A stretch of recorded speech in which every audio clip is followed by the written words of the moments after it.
नमस्कार, हांस अकेडमी में आप सभी का स्वागत है।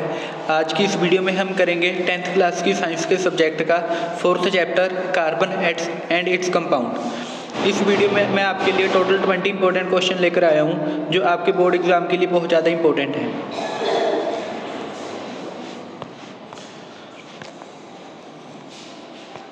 फर्स्ट क्वेश्चन है, what are the covalent bond. Covalent bond क्या होते हैं? Covalent bond are the chemical bond. Covalent bond वो केमिकल बॉन्ड होते हैं जो इलेक्ट्रॉन्स की शेयरिंग करने से बनते हैं। हमारे पास दो इलेक्ट्रॉन्स हैं, ये मान लो फर्स्ट इलेक्ट्रॉन, ये सेकेंड इलेक्ट्रॉन, एटम। इन दोनों ने अपने इलेक्ट्रॉन्स को क्या कर लिया? शेयर कर लिया। जब शेयर करके जहाँ पर बॉन्डिंग बनेगी उसको हम क्या कह देते हैं? कोवलेंट बॉन्ड्स कह देते हैं। सेकेंड, वाई डस कार्बन फॉर्म कोवलेंट बॉन्ड। जो कार्बन होता है वो कोवलेंट बॉन्ड क्यों बनाता है? Carbon form covalent bond because it has 4 valence electrons. जो कार्बन होता है उसका जो आउटर मोस्ट होता है ऑर्बिट, उसमें 4 इलेक्ट्रॉन्स होते हैं। टोटल कितने इलेक्ट्रॉन फिल करने होते हैं? 8। तो जहाँ पर जो कार्बन होता है वो हाफ फिल्ड होता है, तो इसे कितने कंप्लीट करने के लिए कितने चाहिए? 4 इलेक्ट्रॉन्स चाहिए होते हैं अपने 8 ऑक्टेट को कंप्लीट करने के लिए। तो इसीलिए ये क्या करता है, जो हाफ फिल्ड होती है वो हाफ फिल्ड ना ही जल्दी गेन करती है और ना ही जल्दी लूज करेगी। इसी कारण कार्बन क्या करता है? कोवलेंट बॉन्डिंग बनाता है। Next question, define allotropy, name two allotrope of carbon. Allotropy क्या होती है? कार्बन के 2 एलोट्रोप्स का नाम बताएं। Allotropy is the existence of element in 2 और मोर डिफरेंट फॉर्म। एलोट्रोपी वो होती है जो हमारे पास एक एलिमेंट है वो डिफरेंट फॉर्म में एग्जिस्ट करता हो, जैसे उनकी फिजिकल प्रॉपर्टीज़ का हो डिफरेंट हो, उसे हम एलोट्रोपी कह देते हैं। For example diamond and graphite. जो कार्बन होती है, कार्बन की फॉर्म में हमें डायमंड भी मिलता है और ग्रेफाइट भी मिलता है। Next question, why are covalent compound generally poor conductor of electricity. जो कोवलेंट कंपाउंड होते हैं वो इलेक्ट्रिसिटी के पुअर कंडक्टर क्यों होते हैं? Covalent compound do not have free ions और इलेक्ट्रॉन्स। जो कोवलेंट कंपाउंड होते हैं हमने पहले ही पढ़ा है, ये इलेक्ट्रॉन्स को शेयर करके बनते हैं, ना कि इलेक्ट्रॉन्स के गेन और लूज करने से। इसी कारण वो क्या करते हैं? इलेक्ट्रिसिटी को कंडक्ट नहीं कर पाते। Next question, what is catenation. Catenation क्या होता है? Catenation is the ability of the carbon to form long chains. Catenation carbon की प्रॉपर्टी होती है। कौन सी प्रॉपर्टी? लॉन्ग चेन्स बनाने की एंड रिंग्स की बनाने की with other carbon atom due to its unique bonding property. जैसे ग्रेफाइट हो गया, कार्बन डायमंड हो गया, वो क्या शो करते हैं? कैटिनेशन शो करते हैं। वहाँ पर बहुत लॉन्ग चेन बनी होती है, बहुत लॉन्ग रिंग्स बने होते हैं कार्बन के एलिमेंट से। Next question, write the electron dot structure of methane. Methane की इलेक्ट्रॉन डॉट स्ट्रक्चर को एक्सप्लेन करें। In methane carbon share its 4 electron with 1 hydrogen atom. जो कार्बन मीथेन होती है, मीथेन का फॉर्मूला क्या होता है? CH4। हमने पहले ही पढ़ा है कार्बन के पास कितने बैलेंस इलेक्ट्रॉन होते हैं? 4, और एक हाइड्रोजन के पास कितना होता है? 1। तो एक कार्बन 4 हाइड्रोजन से रिएक्ट करके मीथेन की फॉर्मेशन कर देती है। Next question, differentiate between saturated and unsaturated hydrocarbons. Saturated and unsaturated hydrocarbons में डिफरेंस बताना है। Saturated hydrocarbons contain only single bond between carbon atoms. जो सैचुरेटेड हाइड्रोकार्बन्स होते हैं उनके पास क्या होता है? सिंगल बॉन्ड होता है, सिंगल बॉन्ड की एग्जिस्टेंस होती है। फॉर एग्जांपल है इथेन। और जो अनसैचुरेटेड हाइड्रोकार्बन होते हैं वहाँ पर क्या होता है? 1 और मोर डबल और ट्रिपल बॉन्ड्स। जैसे हमारे पास अनसैचुरेटेड होंगे, अनसैचुरेटेड के पास 2 बॉन्ड्स बने होंगे या फिर 3 बॉन्ड्स बने होंगे। 2 बॉन्ड में हम ईन लगाते हैं, 3 बॉन्ड में हम आइन लगाते हैं और सिंगल बॉन्ड में हम एन लगाते हैं। Next question, what is homologous series, give an example. Homologous series क्या होती है, इसकी एग्जांपल दें। An homologous series is a group of organic compound having the similar functional group, similar chemical properties and successive member differentiating by CH2 group. इन्होंने कहा है homologous series वो series होगी जिसमें फंक्शनल ग्रुप भी सेम होगा, उनकी केमिकल प्रॉपर्टीज भी सेम होंगी, पर डिफरेंस क्या आ जाएगा? उनके कार्बन के नंबर में, उनकी नंबर ऑफ कार्बन बढ़ती जाती है।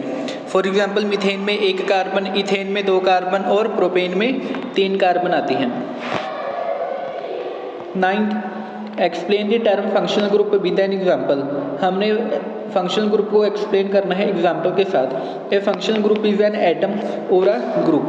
फंक्शनल ग्रुप एक एटम भी हो सकता है और ग्रुप ऑफ एटम भी हो सकता है।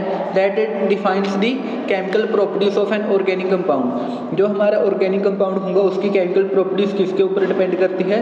फंक्शनल ग्रुप के ऊपर। जैसे OH है, OH किसके क्या होता है? अल्कोहल होता है। जिसके भी एंड में फंक्शनल ग्रुप OH लगा होगा तो वो कौन सी प्रॉपर्टी शो करेगी? अल्कोहल्स की प्रॉपर्टी शो करेगी। नेक्स्ट क्वेश्चन है what are isomers, give an example. Isomer क्या होते हैं, इसकी एग्जांपल दें। Isomer are compound with the same molecular formula. Isomer क्या होते हैं? ऐसे कंपाउंड होते हैं उनका मॉलिक्यूलर फॉर्मूला क्या होगा? सेम होगा। बट डिफरेंट स्ट्रक्चरल अरेंजमेंट, उनकी पर स्ट्रक्चर क्या होगी? डिफरेंट होगी। फॉर एग्जांपल बुटेन की है, बुटेन के 2 आइसोमर होते हैं जैसे N-बुटेन और आइसोबुटेन।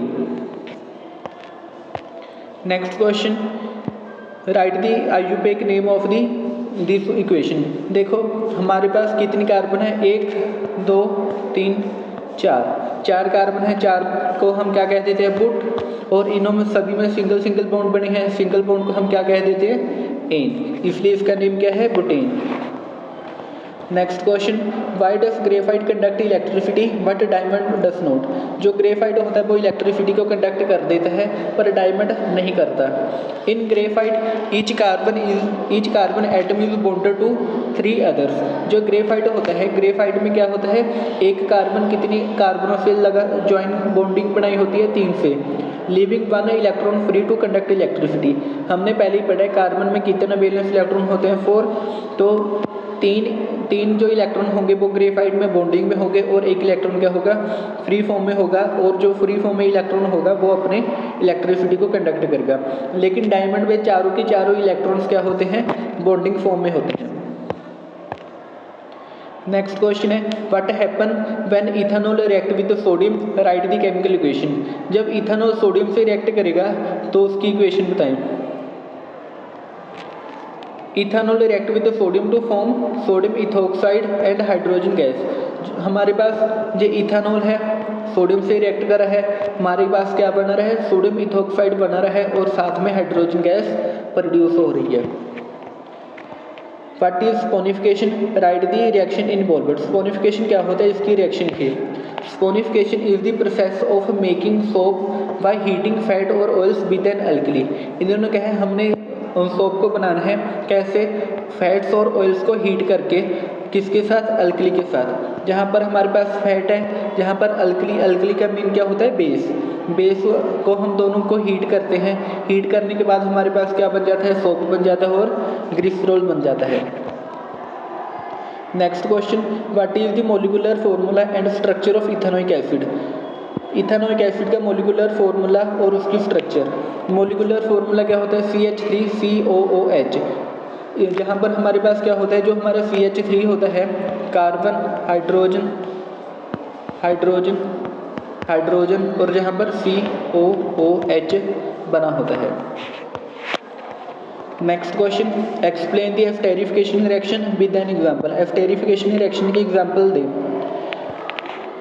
Esterification reaction is the reaction of an alcohol with an carboxylic acid. इन्होंने कहा है कि हमारे पास एस्टेरिफिकेशन रिएक्शन क्या होगी? हमारे पास कोई भी अल्कोहल है, जैसे जहाँ पर इथेनॉल है वो किसके साथ, कार्बोक्सिलिक एसिड है। जहाँ पर हमारे पास इथेनोइक एसिड है, वहाँ किसके साथ रिएक्ट कर रहा है? इथेनॉल से रिएक्ट कर रहा है। तो हमारे पास क्या बन रहा है? ईस्टर बन जाता है और साथ में वाटर रिलीज हो जाता है। इस रिएक्शन में इथेनोइक एसिड इथेनॉल से रिएक्ट करेगा तो हमारे पास क्या बन गया? एस्टर बन गया और साथ में वाटर रिलीज हो गया।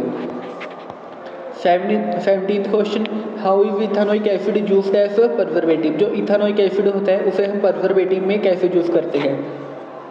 Ethanoic acid commonly called acetic acid. Ethanoic acid को हम क्या कह देते हैं? एसिटिक एसिड कह देते हैं। Is used in the form of vinegar. हम इथेनोइक एसिड को विनेगर की फॉर्म में यूज़ करते हैं। विनेगर क्या होता है? सिरका कह देते हैं हम विनेगर को। वो क्या करता है? हमारी फूड में माइक्रोबियल ग्रोथ को रोकता है। Next question, why are detergent better than soap in hard water. जो डिटर्जेंट होते हैं वो सोप से बेटर भी होते हैं हार्ड वाटर में। Detergent do not form insoluble precipitate with the calcium. जो हमारे डिटर्जेंट होते हैं वो कैल्शियम से रिएक्ट नहीं करते और वहाँ पर प्रेसिपिटेट नहीं बनते। कैल्शियम एंड मैग्नीशियम से उनकी रिएक्शन नहीं होगी, कहाँ पे, हार्ड वाटर में। और जो हार्ड वाटर होता है, हार्ड वाटर में कैल्शियम और मैग्नीशियम दोनों प्रेजेंट होते हैं।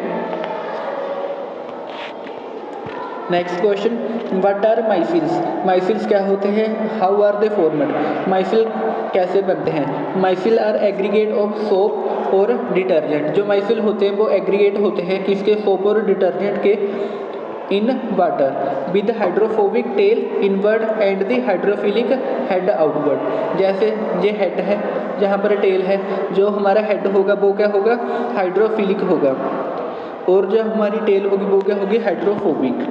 दे ट्रैप ग्रीस, और वो क्या करते हैं, ग्रीस और डर्ट को ट्रैप करते हैं और वाटर के साथ सोल्यूबल फॉर्म में उसको बाहर निकाल देते हैं। हमारी वीडियो का आज का last question, what is the difference between a soap and a detergent. Soap और डिटर्जेंट में क्या डिफरेंस है।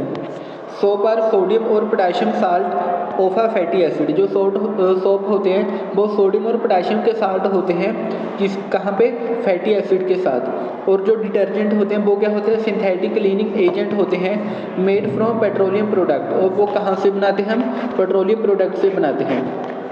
आज की वीडियो में बस इतना ही। अगर आपको वीडियो अच्छी लगी तो लाइक एंड सब्सक्राइब जरूर करें। इस वीडियो में हमने आपके लिए सभी इंपॉर्टेंट क्वेश्चन लेकर आए हैं। Thank you so much.